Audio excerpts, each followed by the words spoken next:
I remember a couple of years ago making this post to like a website, to this forum, with a pretty simple question. What's the nicest thing a stranger who you never met again has done for you? Now, it received over 3,000 upvotes, but more interestingly, it received 7,874 comments. I'd like to read a few of those stories to you. Okay, here's the first one. I was working as a producer on a talk radio show. The show I was working on wasn't terribly popular, so we really wouldn't get many callers. So on my birthday, I was working like any other day when some guy calls in and gets his entire family to sing me happy birthday.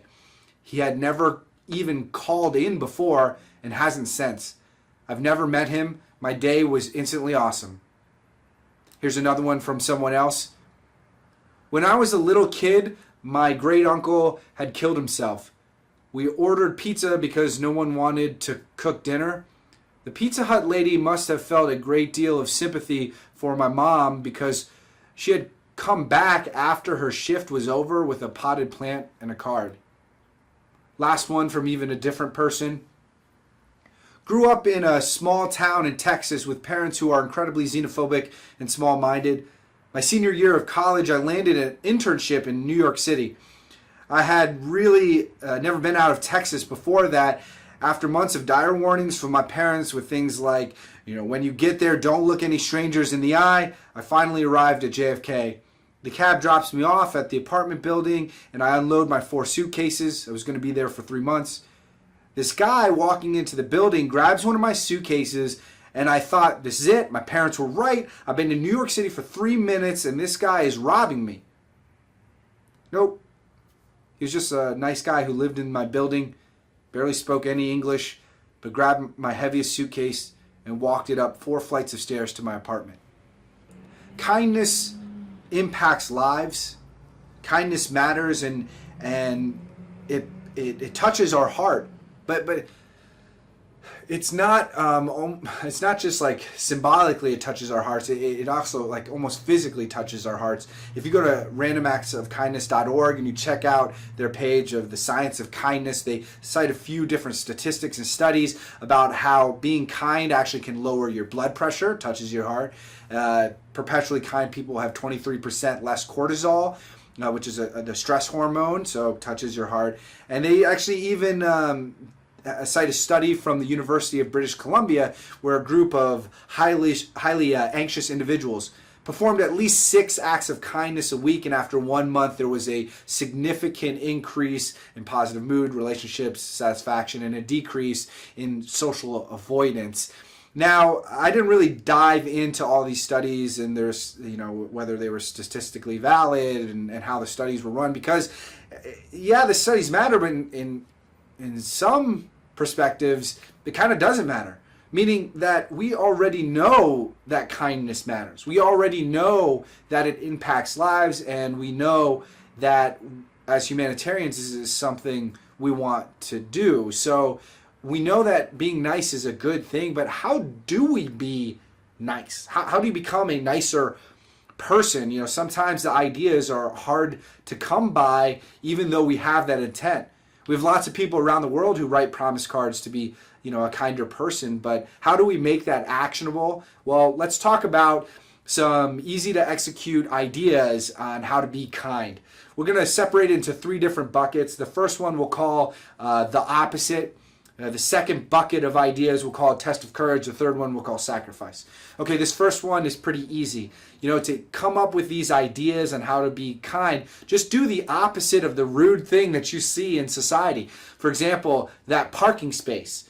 A lot of people kind of ditch in and take a parking space that can be rude. Just do the opposite. Let somebody go in front of you, even though maybe it was rightfully yours. Or same thing in the grocery store line, right? Let somebody with 1 or 2 items go in front of you so they don't have to wait through that. That can be a very kind thing to do, and opposite to what a lot of people sometimes do.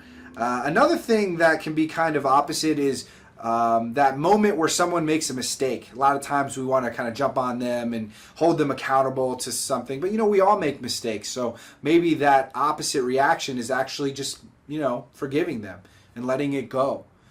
Another point in life where I think some people can be harsh, including myself, is to our siblings. I almost make it a hobby to criticize my brother. Sometimes I think it's just fun almost.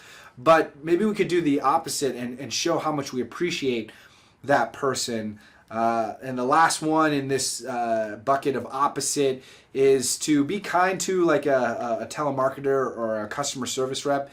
They're just kind of doing their job, and maybe you can let them off a little easier and be kind in this way. So one way to come up with ideas is to do the opposite. The second bucket of ideas is we'll call test of courage. Sometimes being kind actually takes a little discomfort, a little courage to step outside of your comfort zone. And one example is maybe you're out for dinner or just out on the town and you see a family. Maybe there's a really well-behaved kid. Go to the parent and say, hey, your kid is really well-behaved. Those parents might be going through a lot, and parenting, just generally speaking, is not so easy. So this could be an awesome act of kindness. Another little test of courage is maybe talking to somebody at a party who's just kind of in the corner, a little bit shy. That can mean a lot to them. Or maybe at the grocery store, returning a shopping cart for a stranger, just going up to him and say, hey, let me grab that for you, I'm doing it anyway. Again, this kind of tests our courage because it interacts with strangers, but that can be a good thing for personal development and also kind for that other person. And lastly, another bucket can be sacrifice. This sacrifice can come in many different ways. It doesn't have to be a huge thing.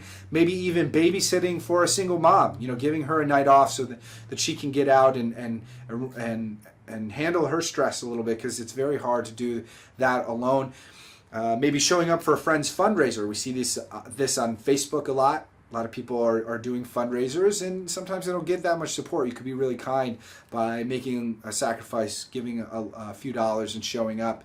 Bringing snacks to work, sacrificing some of your time for your coworkers. Just go and bring something kind to them, or maybe doing a chore at home for a family member or significant other that really it was their turn to do it, but just step in and be kind in this manner. There are many, many, many more ways to be kind. You can look up lists and we'll even share one with you. But at the end of the day, being nice is so important because of a hard reality. One of the hard realities is that, we can't cure cancer. We can't put a roof over everyone's head. We can't help all the homeless or the foster care. Sometimes we can't do it all, but we can be nice. Sometimes we need to stop hoping for a power that we want someday and simply use the power that we have today. I know that's something I need to work on.